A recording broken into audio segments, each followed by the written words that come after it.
আমি আজকে বয়স্ক লোক, আমি কি করে খাবো?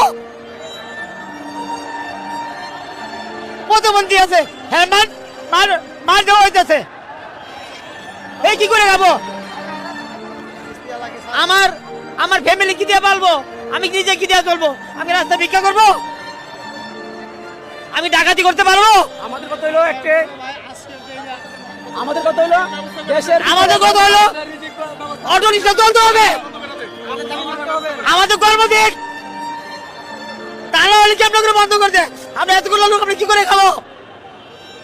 দেশের ভিতরে বড় ধরনের অভাব চলতেছে। দেশের ভিতরে সরকার নাই, তাই হলে কি এই অভাবের ভিতরে কর্ম করে রাখতে পারি না? আমাদেরকে কি খাওয়ার জন্য কেউ দেওয়ার মতো কেউ নাই? দেওয়ার মতো কেউ নাই? আমাদের অটো রিক্সা চলতে হবে,